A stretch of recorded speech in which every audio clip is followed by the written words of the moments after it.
Uhayyikum jami'an bitahiyatil Islam tahiyatan mubarakatan min indillah. Assalamualaikum warahmatullahi wabarakatuh.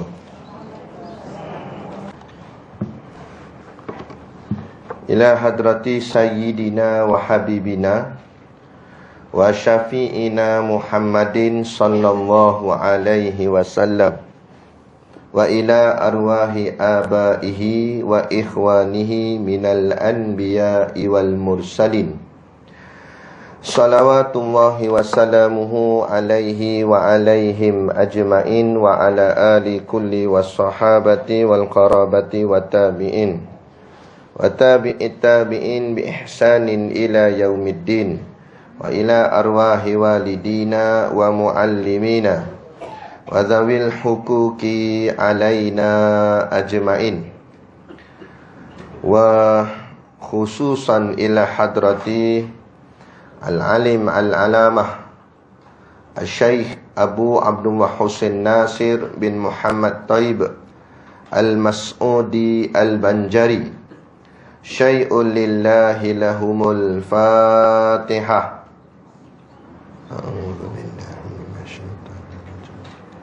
Bismillahirrahmanirrahim.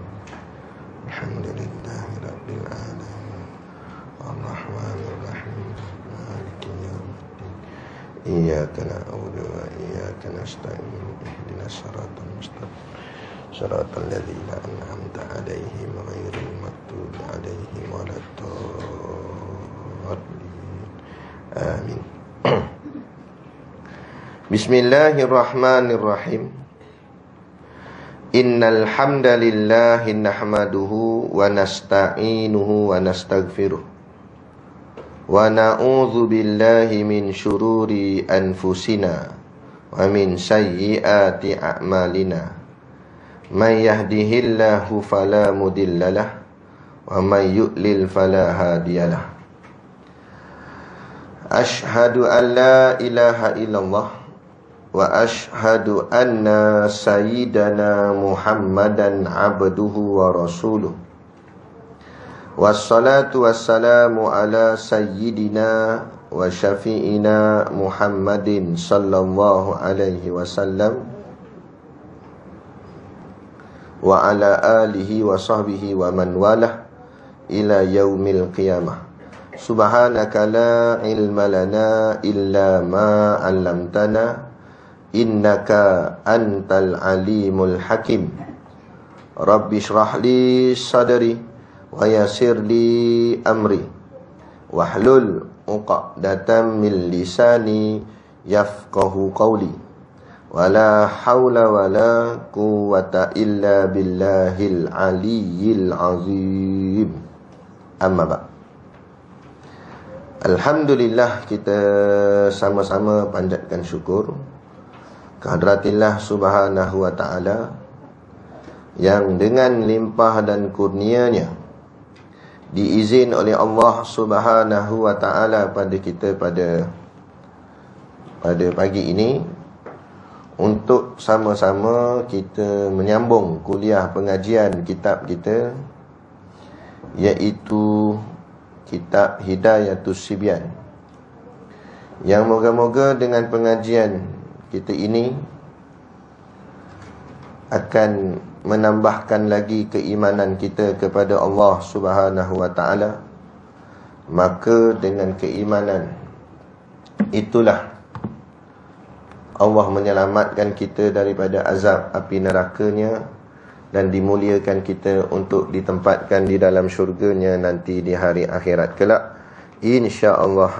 Amin ya rabbal alamin.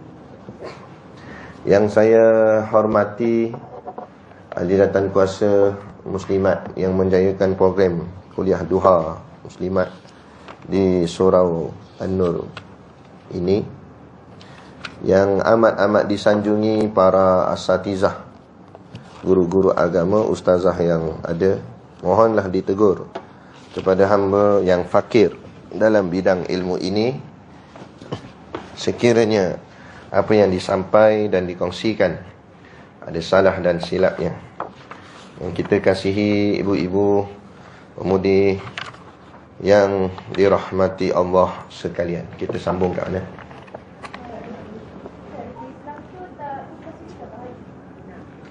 Rukun Islam. Sebab haji tak kupas lagi.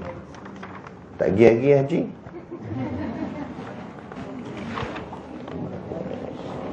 Maknanya rukun Islam tak habis lagi lah. Tinggal haji je. Okey.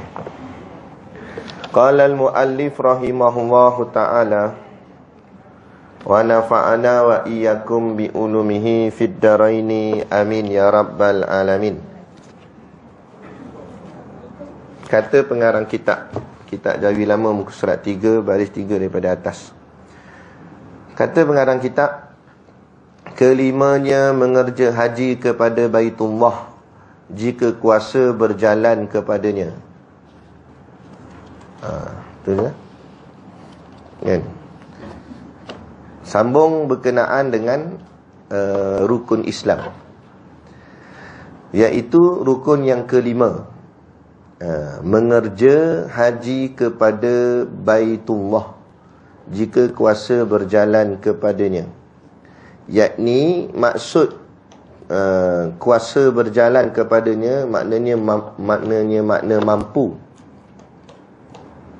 menunaikan haji bagi mereka yang berkuasa, yakni yang mampu melakukannya. Yakni iaitu ada maksud mampu tu apa dia? Iaitu ada bekalan semasa pergi dan baliknya. Masa pergi tu ada bekalan. Bekalan apa? Bekalan apa-apa, bekalan untuk hidup. Bekalan makanan ke, bekalan duit ke. Maknanya bukan pergi tu nonong kosong, lepas tu kebuluran macam tu. Tak ada. Pergi tu makna ada bekalan, dan baliknya pun nanti ada bekalan. Dan ada nafkah mereka yang wajib atasnya nafkah pada ketika pergi dan baliknya. Dan satu lagi juga syarat kedua yang makna dengan makna mampu. Tadi syarat pertama, syarat pertama makna mampu tu pergi dan balik tu ada bekal. Syarat kedua makna mampu, iaitu masa dia pergi haji tu, orang yang wajib atas dia nafkah diberi nafkah. Maksud contoh macam mana? Kalau seorang lelaki lah, seorang ayah, dia pergi haji, anak-anak dia di Malaysia ni wajib ada makan minum. Kalau dia ambil semua duit dia dalam bank sampai licin, sampai terus tutup tu akaun, sampai habis licin, pergi terus, anak dekat Malaysia tak makan, dia ni mengemis, tu tak kira mampu. Tu masih lagi belum mampu. Sebab dia ngam-ngam je duit dia ada. Tu tak mampu. Tu tak masuk dalam mampu. Jadi kena ada duit lebih lah, istilah mudah fahamnya. Ada duit lebih yang ditinggalkan untuk orang yang dia tinggalkan. Tadi kata dia mati di Mekah, anak di Malaysia ni boleh hidup lagi. Sebab ada sedikit bekalan yang dia tinggal. Dan ada lagi, itu yang kedua. Poin yang ketiga, makna mampu. Dan ada kenderaan, jika adalah antaranya dan antara Mekah itu 2 marhalah atau lebih. Ada kenderaan, wajib ada kenderaan sekiranya jarak perjalanan antara Mekah dengan dia tu lebih daripada 2 marhalah. 2 marhalah maknanya diharuskan jamak kasar atas dia. Maknanya makna musafir. Tapi kalau dekat je, tak sampai 2 marhalah, tak wajib kenderaan. Sebab jalan kaki pun boleh. Contoh orang duduk di Mekah dah, kan? Tu tak apalah. Tapi macam kita duduk di Malaysia ni, wajib kena ada kenderaan. Kalau kenderaan tak ada, tak masuk dalam makna mampu. Contoh, duit ada banyak juta duit, kan? Tapi masa tu Covid, PKP, kapal terbang tak nak terbang. Kapal terbang ada tapi tak nak terbang. Sebab dia airport Jeddah, airport Arab Saudi tak bagi masuk. Jadi walaupun dia duit banyak, tak tahu dia mati, maka dia tu dikira waktu tu tak mampu. Faham? Tak mampu sebab apa? Sebab tak ada kenderaan. Bukan tak ada duit, duit ada, sihat tubuh badan, tapi kenderaan pula tak ada. Kalau zaman dulu orang naik kapal laut berbulan baru nak sampai. Dan ada kenderaan jika adalah antaranya diri kita tu dan antara Mekah itu 2 marhalah atau lebih. Dan lagi poin yang ke berapa dah? 4. Dan selamat perjalanan. Itu jadi syarat juga. Maksudnya kalau dia pergi tu ada ancaman, ada tempat yang dia nak pergi ke Mekah, perjalanan nak ke Mekah tu dia kena lintas satu tempat, satu negara ke, dan negara tu bergejolak, negara tu ada peperangan, maka ada mudarat, bahaya, risiko nyawa, maka dikira tidak mampu juga. Ataupun itu dari sudut serang peperangan, ada juga mudarat dari sudut penyakit macam COVID ni itulah. Jadi tak boleh pergi buat haji pada tahun tersebut kerana tahun tu tahun wabak, contoh berlaku masalah penyakit. Kalau pergi boleh mendatangkan mudarat, maka ditangguhkan. Waktu tu dikira tidak mampu. Bukan tak mampu pasal tak ada duit, tapi tak mampu kerana ada halangan perkara yang boleh mendatangkan mudarat. Perjalanan dia tu tak selamat. Okey, boleh? Habis dah pergi haji. Habis dah rukun Islam. Habis dah kelas kita. Itu je. Masuk bawah tu pula. Okey, sebelum tu ada soalan dulu berkenaan dengan rukun Islam, rukun iman yang kita dah belajar sebelum ni. Makna Islam, makna iman. Ada apa tak? Sebelum ni nak masuk bab baru pula.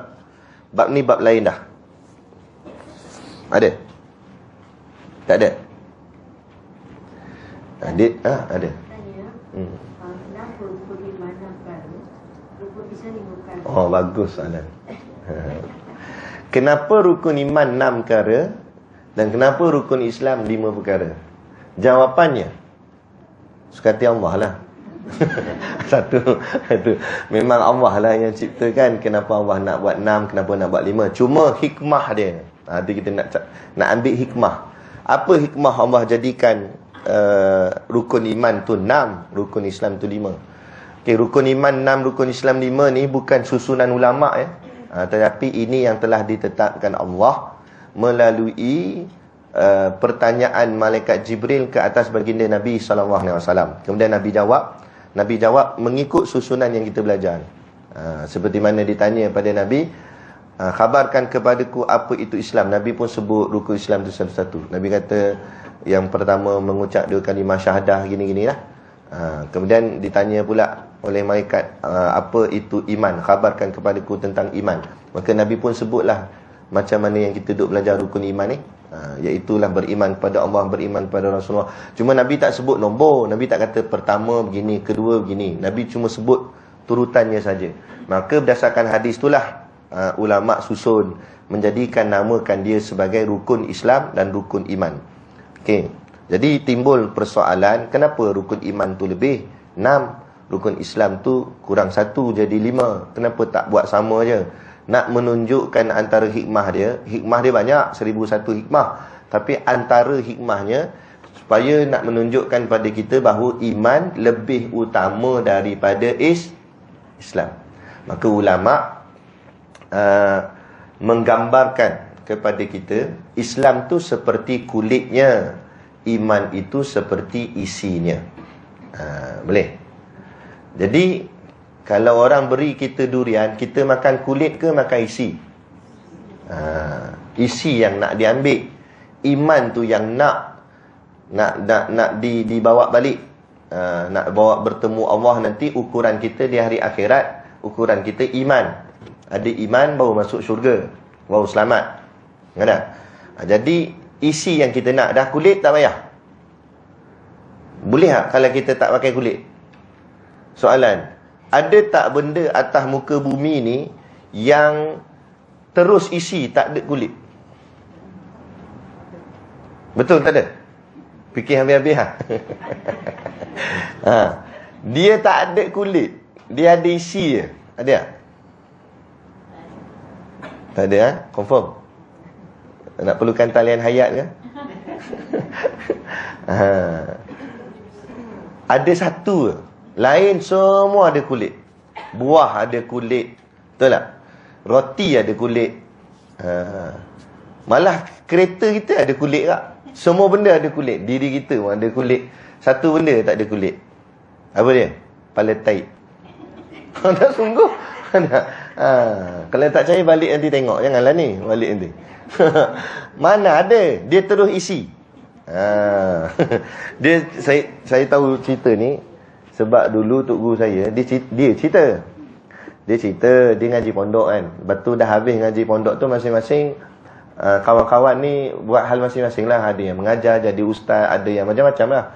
Satu hari dia jumpa kawan lama dia masa zaman ngaji pondok dulu. Jumpa balik, lama dah berpisah gitu, terjumpa kat satu tempat.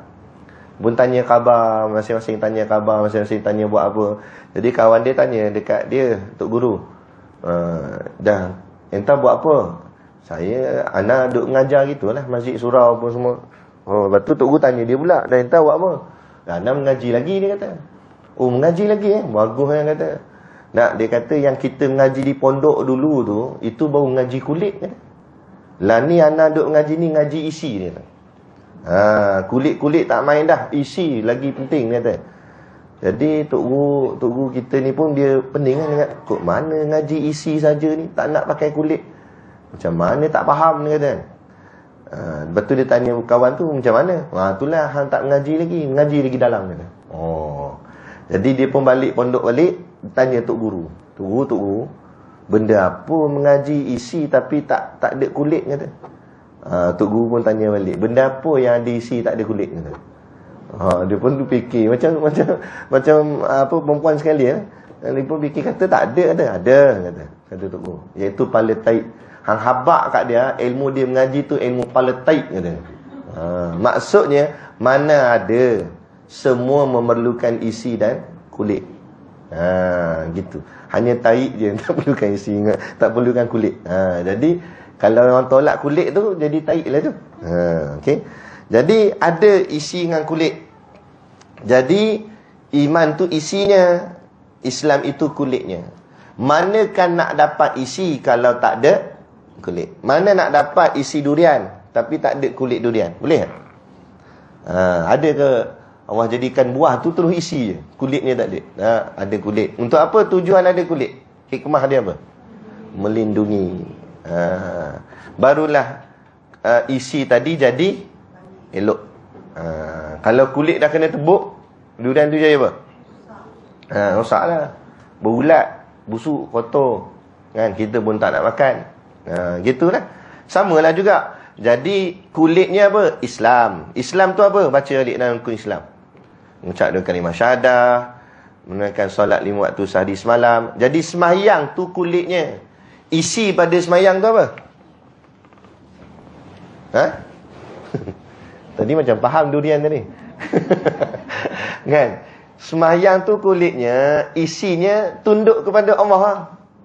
Taat perintah Allah. Isinya tu pahala semayang. Jadi nanti kita nak balik kampung akhirat nanti, yang kita nak bawa semayang ke pahala semayang? Mana bawa semayang? Semayang tinggal atas bumi ni. Begitu juga yang nak bawa balik nanti ruh, bukan jasad. Jasad mana? Jasad tinggal. Ruh yang kita bawa bertemu Allah nanti dalam alam barzah apa semua, nak cakap dengan malaikat, semuanya ruh. Isinya. Jadi ruh kepada semayang tu, tawaduk, taat, tunduk pada Allah dalam solat tu lah, itu yang nak bawa balik. Jadi apa guna kalau kamu semayang tetapi kamu tidak tunduk pada Allah? Hanya jasad saja yang rukuk dan sujud, tapi ruhmu tidak rukuk dan tidak sujud. Jadi itu yang dinamakan solat yang apa? Wa wailul lil musallin. Itu yang Allah kata, celakalah orang yang solat. Bukan orang solat tu celaka, tapi celakalah bagi mereka yang bermain-main dengan solat dia. Mengabaikan solat, bermain-main dengan solat. Gitulah. Jadi yang kita nak bawa balik isi dia. Puasa tu kulitnya. Kan dalam rukun Islam. Isinya apa?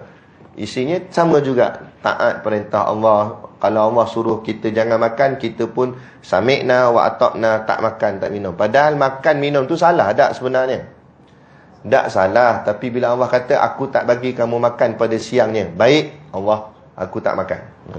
Kalau Allah kata, jangan makan sampai malam, macam mana? Boleh tak? Boleh Allah, tapi lapar. Makna kata tetap taat.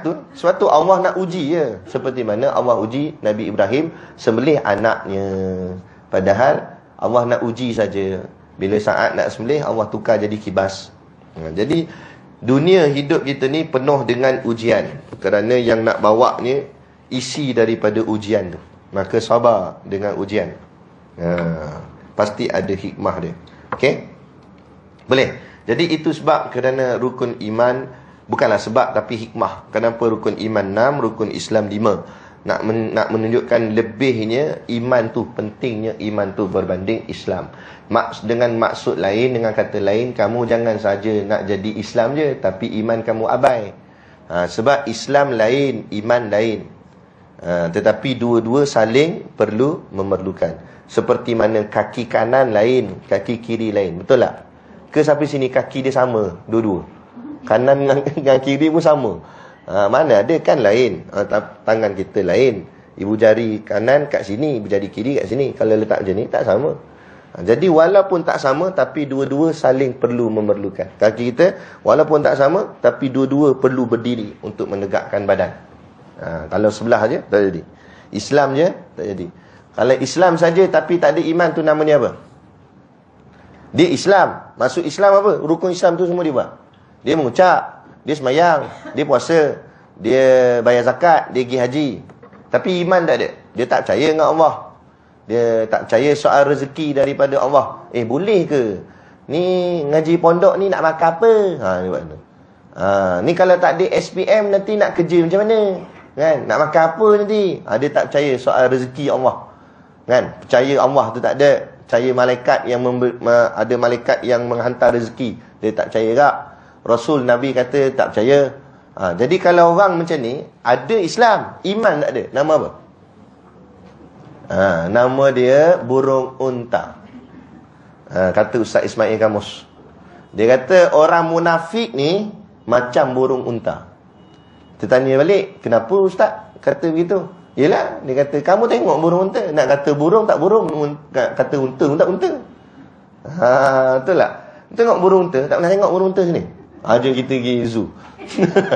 Kan? Burung unta tu nak kata burung tak burung, dia tak boleh terbang. Nak kata unta kecil halus, unta besar. Samalah orang munafik. Nak kata Islam tapi dia lawan Islam. Nak kata kafir, nama dia Islam. Kok mana? Jadi nak panggil apa? Panggil dia burung unta. Awak ni burung unta lah, kata. Dia pun tak faham. Ya ke? Ada munafik, kata maksud dia. Kan? Tapi dia kan, jangan tuduh burung unta tu munafik. Nak maksudkan kiasnya. Gitu. Okey? Boleh? Jadi macam itulah. Jangan jadi munafik. Dia semayang-semayang, tapi Islam dilawan. Allah dia tak percaya. Ya ke? Boleh ke? Kalau kita laksana hukum hudud dalam negara kita ni, jenayah boleh kurang tak? Dia tanya jenayah boleh kurang ke? Itu perintah siapa? Itu kan perintah Allah. Seolah-olah kamu persoalkan ilmu Allah. Allah boleh ke kurang? Dengar Allah bodoh ke? Dengar Allah macam dia? Kalau pertikai manusia boleh tahan kira. Kan? Kita buat undang-undang pakai helmet ni, betul ke boleh selamatkan kepala? Boleh tahan kira. Sebab undang-undang pakai helmet tu perintah siapa? Itu perintah manusia. Tapi suruh potong tangan perintah siapa? Boleh ditanya. Nampak? Tanya tu pun kadang-kadang boleh menyebabkan kufur. Maka hati-hati bila bertanya. Jangan sampai tanya berbentuk pertikaian terhadap Tuhan. Kalau kita tanya contoh, apa hikmahnya kita melaksanakan hukum hudud? Itu tak apa. Apa kebaikan yang kita akan dapat? Itu tak apa. Tapi tanya, kenapa pula nak laksana hudud? Tu baca dalam suratul Baqarah tu. Belajar tafsir kan? Suratul Baqarah. Nama Al-Baqarah tu maksud apa? Lembu betina, sapi betina. Kenapa cerita pasal lembu betina? Ada kisah dalam tu kan? Kisah di mana Nabi suruh cari lembu kepada kaum Bani Israel, sebab nak selesaikan satu masalah tu. Dia buat tanya banyak. Lembu macam mana? Lembu besar kecil, warna apa? Tanya tu bukan pasal nak buat, tapi pasal nak pertikai. Sama juga. Jadi jangan kita pertikai apa yang diperintahkan Allah. Sebab tu agama ni dia ada isi dan kulitnya. Isi imannya, kulit Islamnya. Walaupun yang kita nak bawa balik itu iman, tetapi tidak akan lahir iman kalau tidak ada Islam. Sebab tu seseorang yang nak capai iman, dia mesti Islam dulu. Dia tak boleh dia Buddha Ustaz, kan? Tetapi dia beriman. Mana boleh? Mesti dia semayang, bukan dia pergi sembah pekong, tapi dia beriman. Kok mana? Dia mesti Islam, baru dia beriman. Sebab tak akan datang iman kalau tak ada Islam. Tak akan ada isi durian kalau tak ada kulit durian. Okey. Saya sebut durian je ni. Kan? Allahu Akbar. Boleh? Okey, ada lagi soalan? Itu antara hikmah dia lah. Banyak lagi. Boleh baca lagi, mengaji lagi. Dia mengaji ni lagi banyak, lagi mengaji lagi banyak nampak. Banyak, kena banyak mengaji lah. Okey, boleh. Terus kita nak masuk bab yang baru ni. Okey, bab yang baru ni dia level pertengahan dah. Mana? Okey, kita beri fokus sedikit. Okey, dia agak, bukanlah susah, tak susah mana, tapi cuba kita hadamkan, fahamkan elok-elok. Baik. Apa dia? Qala al-muallif, kata musannif pengarang kitab, dan bahawasanya hakikah makrifah itu 3 perkara. Okey, baik. Dan bahawasanya tu dengan makna sesungguhnya. Dan sungguh-sungguh ni makna dia nak memberi satu penekanan dan penegasan betapa pentingnya perkara ini. Tapi ramai orang mengabaikannya. Hari ni, mulai hari ni kita kena ingat benda ni. Itu apa dia? Hakikatu ma'rifah. Hakikah ma'rifah. Hakikat ma'rifah. Kotlah nak cakap macam mana pun jadi maknanya betul. Hakikat ma'rifah atau hakikah ma'rifah. Hakikatun ma'rifatun. Apa tu hakikah ma'rifah? Hakikah dulu, kita pergi satu-satu. Apa maksud hakikah? Hakikah ambil daripada perkataan hakun. Hak. Apa makna hak? Apa makna hak? Yang hak melawan yang batil. Hak apa? Benar. Hakikah, kebenaran. Benar. Ma'rifah ambil daripada perkataan ain rafa. Arafa. Arif. Dengan makna kenal. Yang tersangat kenal. Ma'rifah, pengenalan, mengenal. Hakikah ma'rifah, maksudnya yang sebenar-benar mengenal. Gitu. Mengenal siapa? Mengenal Allah Ta'ala dan mengenal Rasulnya. Jadi yang dikatakan orang mengenal Allah ni, inilah syarat dia. Dipanggil hakikah ma'rifah. Barulah orang ni sebenar-benar mengenal Allah. Kalau tak capai tahap ni, maka dia bukanlah hakikah ma'rifah. Dia tidak dikira sebagai orang yang benar-benar mengenal Allah. Okey, sebelum tu juga, sebelum kita pergi dalam lagi, kenapa kita perlu mengenal Allah? Cuba jawab. Ini persoalan diri kita sendiri. Kenapa kita perlu mengenal Allah? Kenapa ibu-ibu rajin sangat datang surau ni dengan mengaji? Ustaz lambat 10 minit pun tunggu. Patut balik lah. Contohlah. Tapi janganlah balik. Tapi nak ceritanya kenapa? Kita pernah tanya pada diri kita. Ke kita pergi ni sebab kawan pergi? Kan? Sebelum tu telefon dulu tanya, "Jah, ampi tak?" kata. "Kuliah pagi ni," kata. Ustaz Syakir kata tengah. Kan? "Aku ada urusan bank." Hang tak pi, aku tak pi. Ampi tak tanya. "Aku tak pi awak. Aku nak kibar bendera tak?" Tak tulis intan. Ada syupanang. Ada contoh. Tulis intan kena. Baik. Hakikat makrifah tadi. Jadi kenapa? Kita cuba fikir. Kenapa aku mengaji? Kenapa aku semayang? Kenapa aku kena kenal Allah? Kenapa? Kenapa kita kena kenal Allah?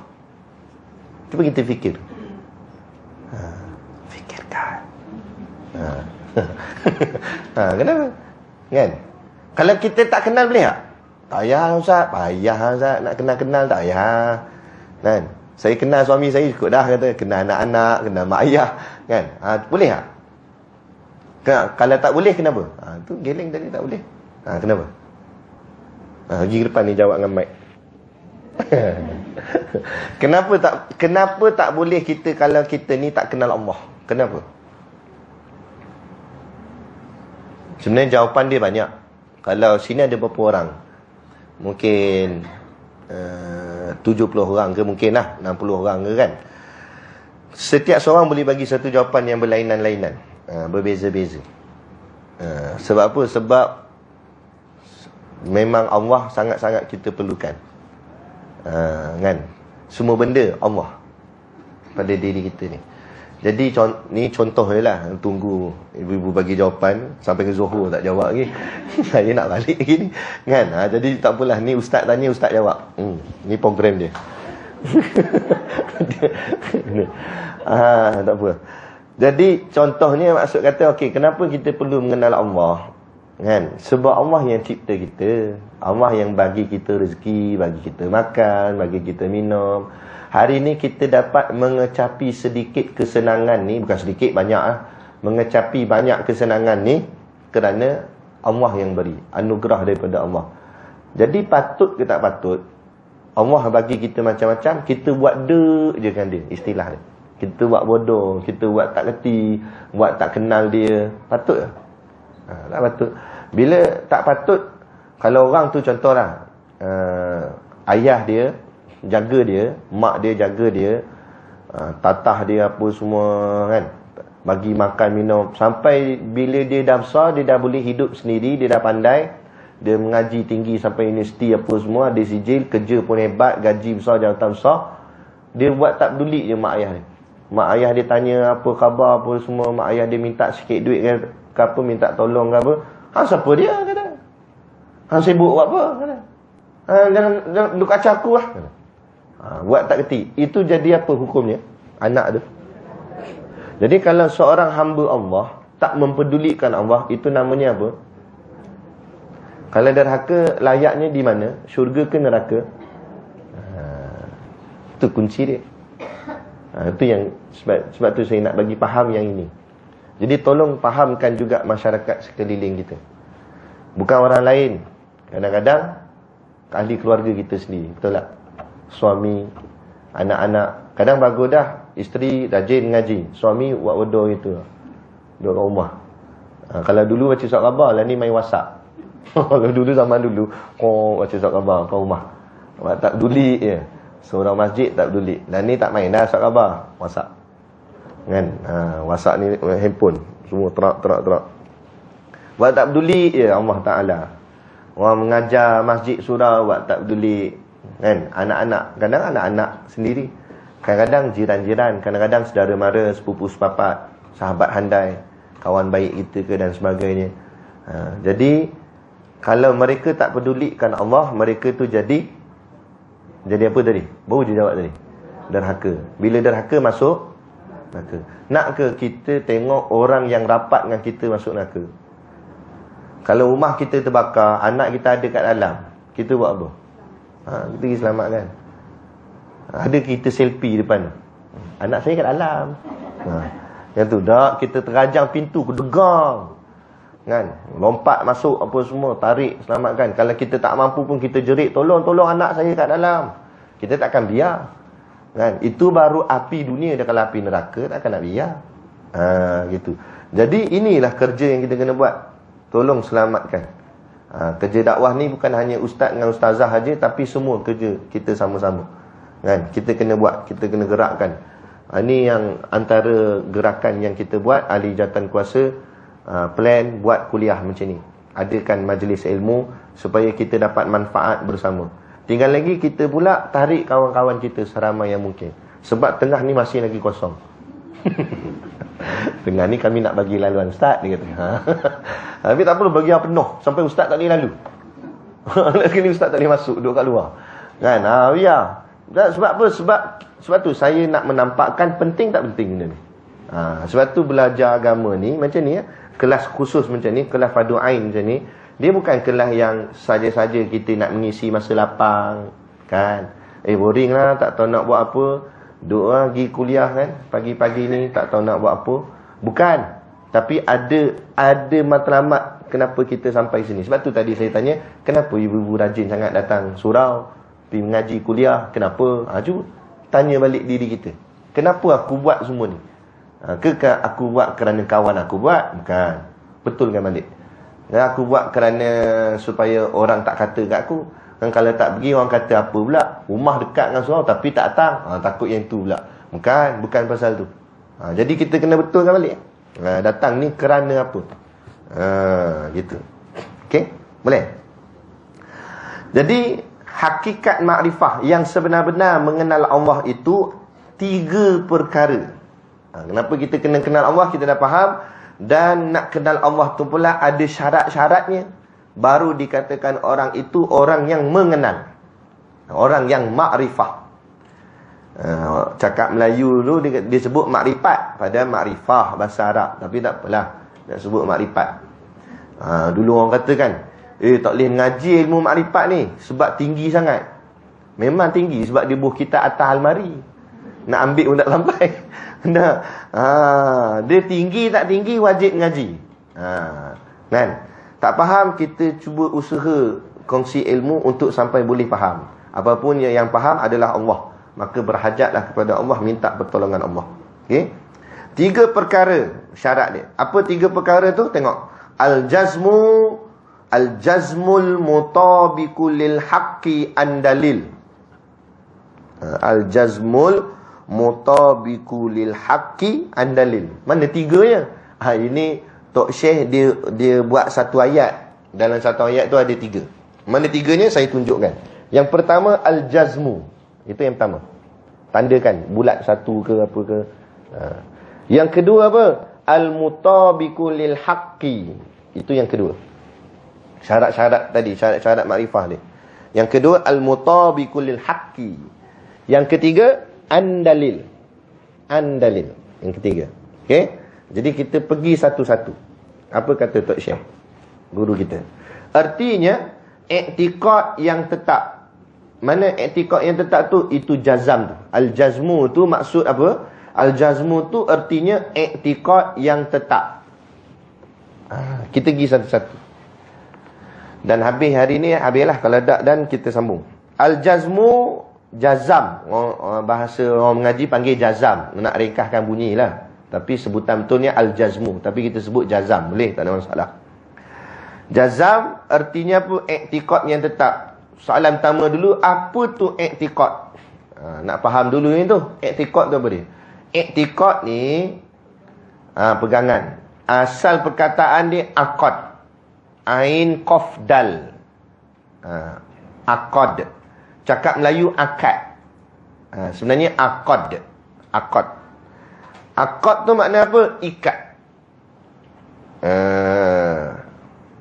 Kan? Pernah akad tak? Akad apa? Nikah. Itu lelaki. Macam tu perempuan akad nikah. Salah untuk imam. Akad jual beli. Saya beli ya, saya jual. Kata. Tu akad lah tu. Akad ni maksud apa? Kita cakap Melayu akad. Sebenarnya bahasa Arabnya aqad. Akad ni maknanya satu ikatan, perjanjian yang dia buat. Macam tadilah, kawan orang tu dia ada barang. Orang tu pula ada duit. Sekarang nak berlaku pertukaran. Barang tu pindah ke dia, duit tu pindah ke sini. Jadi kena ada akadnya. Okey, saya jual ya, dia kata. Kita pun bagi barang. Orang tu pun kata saya beli dengan duitnya bernilai gini-gini. Jadi duit tu pun bagi sini.